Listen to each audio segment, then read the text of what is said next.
Y le agradezco mucho a Paula García Villegas que esté con nosotros el día de hoy. Ella es aspirante a ministra de la Suprema Corte de Justicia. Paula, bienvenida. ¿Cómo estás? Muchas gracias, Paco. Muy contenta, agradecida contigo y con todo tu auditorio también.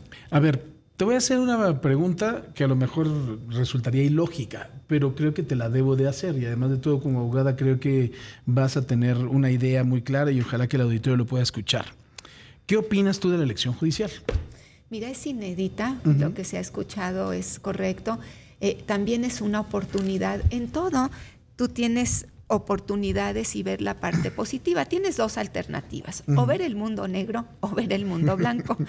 Y lo que siempre he dicho, y sobre todo con los 28 años en la justicia, en el sistema de impartición de justicia, y 14 como juzgadora, y 25.500 sentencias dictadas en 14 años. Experiencia sí hay.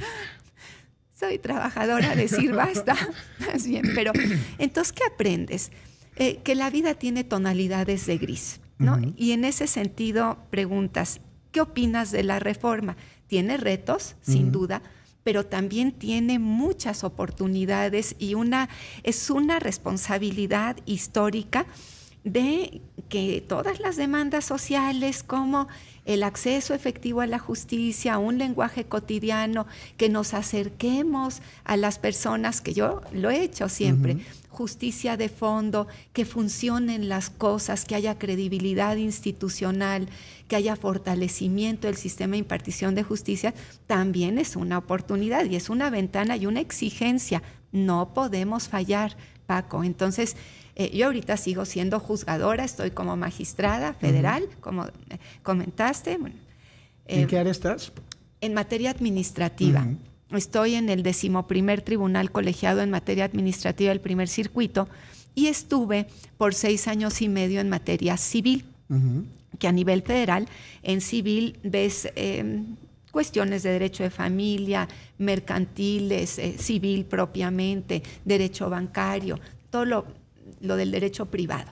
Y en la parte del derecho administrativo, el derecho público, un acto de autoridad de suprasubordinación, y en el derecho civil viene en amparo del fuero local normalmente y son actos de particulares. En realidad, yo siempre les digo a mis alumnos, accidentalmente en civil hay un acto de autoridad, pero en realidad lo que ves son conflictos entre particulares. Tiene que haber un acto de autoridad porque es amparo, pero es accidental. Ahora, Paula, tú hablas de estas oportunidades y creo que sería muy bueno que la gente, a lo mejor hay mucha gente que es crítica, ¿no? Y puede ser crítica a esta reforma y a esta elección, pero yo también creo que hay oportunidades. ¿Cuáles serían para ti las más importantes? Las más importantes que las personas juzgadoras que estén en los cargos a partir del 1 de septiembre de 2025 es darse cuenta que una persona puede fortalecer una institución, puede pasar gris o puede debilitarla. Entonces, eso es lo primero que tienen que tomar en cuenta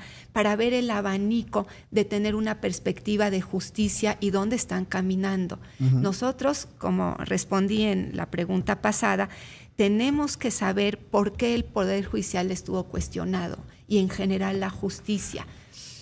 Había una perspectiva no necesariamente de justicia, sino de legalidad, y esa perspectiva de legalidad hacía que muchas de los conflictos no se resolviera el fondo, sino por cualquier argumento, un sobreseimiento. Para quienes nos están escuchando, un sobreseimiento, tú llegas con el problema a la justicia y la justicia concluye con una sentencia, pero no resuelve el problema, no define los derechos.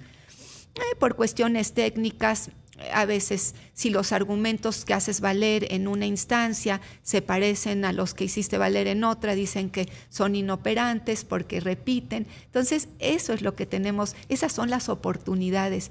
Con un poquito, Paco, de echarle ganas, cambia el rostro. Paula, yo te digo una oportunidad que lo veo como abogado y como comunicador. A mí me parece que tu perfil, después de más de 25,000 sentencias y escuchándote el empaque jurídico que traes y tienes una estructura extraordinaria, me pareces mucho mejor perfil que algunos de los que integran la Suprema Corte hoy. La verdad, y lo digo con y lo digo de frente, muchos tienen un perfil político y no tienen ni la menor idea de lo que tú tienes y lo que acabas de explicar. Y la verdad es que muchas decisiones se tomaron en función de un equipo ¿no?, que hay detrás, que son los que sí verdaderamente arrastran el lápiz y ellos lo que hacen es votar. A mí lo que me preocupa es que la gente entienda y conozca esto, y le veo muy cerrada la oportunidad de que tú puedas tener los medios para que la gente conozca el perfil que tienes, que me parece un perfil muy adecuado. ¿Cómo le vas a hacer? Te agradezco. Tienen que estar los mejores perfiles, como ya lo he comentado también en múltiples ocasiones, porque en la justicia sí influye mucho la persona del juzgador. Y como lo vemos en otros países, ¿no? Dicen la corte de X presidente de la corte, y marca eso, sobre todo en Estados Unidos. Entonces sí tienen que conocernos. Va a haber un periodo de ajuste, sin duda alguna, pero tenemos que creer en que las cosas van a funcionar. También lo he comentado, a mí me interesa que México gane. Yo quiero que haya credibilidad, quiero que la justicia se acerque, que vea también la necesidad de extender o de seguir extendiendo, en mi caso, seguir extendiendo los derechos humanos, que haya justicia social. También, Paco, que es una agenda pendiente por parte del sistema de impartición de justicia. Tienen que ser todos los derechos para todas las personas, sin descuidar a ningún apartado de las personas justiciables. Ahora, una de las grandes preocupaciones de los empresarios es la falta de certeza jurídica que puede causar precisamente esta elección judicial. Y se habla, por supuesto, de violaciones que puede causar precisamente esta elección, los términos que tenemos en el TEMEC, que no sé si ya el TEMEC sirva para algo con el presidente que está del otro lado, pero bueno, finalmente hay algunas normas. Pero también, por supuesto, creo que es importante el tranquilizar a la gente del dinero, que también quieren certeza. Si van a meter su lana, tienen derecho a decir, oye, yo sí quiero tener una garantía de que no va a venir el gobierno y después de que se hayan dado ciertas normas o ciertas reglas, me pueda quitar el negocio.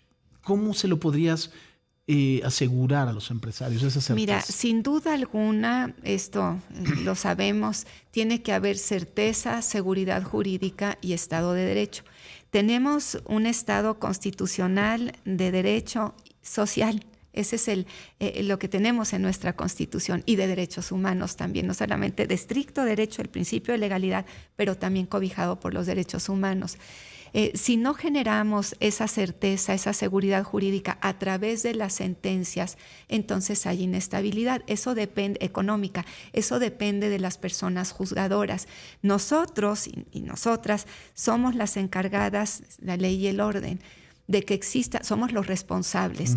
Y es, como te decía, Paco, una responsabilidad histórica. Tenemos que estar a la altura de un Estado de Derecho social en donde todas las personas tengan todos los derechos. Alemania lo tiene también.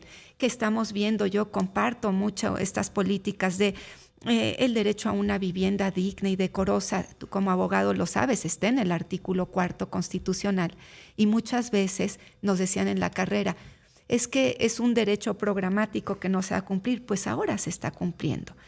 El derecho a la educación pública de calidad, el derecho a la seguridad social, el derecho a la protección de la salud, tanto en medicamentos como en hospitales, como en atención de un médico o de una médica. Entonces, son aspectos que dignifican a la persona con mínimos vitales.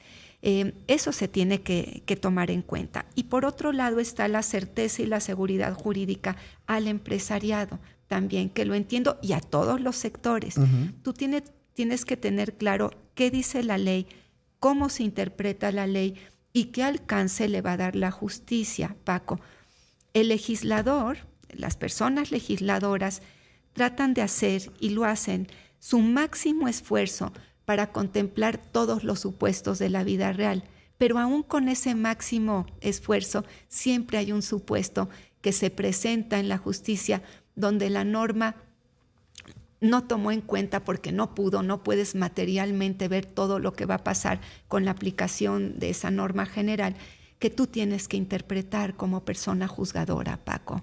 Pues la verdad es que creo que, como dices, querida Paula, vienen retos muy importantes. Ojalá que la gente se tome el tiempo de escuchar a personas como tú, que tienen toda la experiencia y que tienen todo el conocimiento, y que se pueda integrar una corte precisamente que eso, ¿no? Que garantice la justicia a todos por igual y el respeto irrestricto a la ley. Pues ojalá que te vaya muy bien, Paula. Gracias, Paco, por este auditorio que tienes tan bonito, que nos están escuchando, y por haberme invitado. Paula, muchísimas gracias. Paula García Villegas, por supuesto, búsquela. No, eso lo digo yo, no lo dice ella, búsquela ahí en la boleta, porque creo que le va a hacer un bien al país.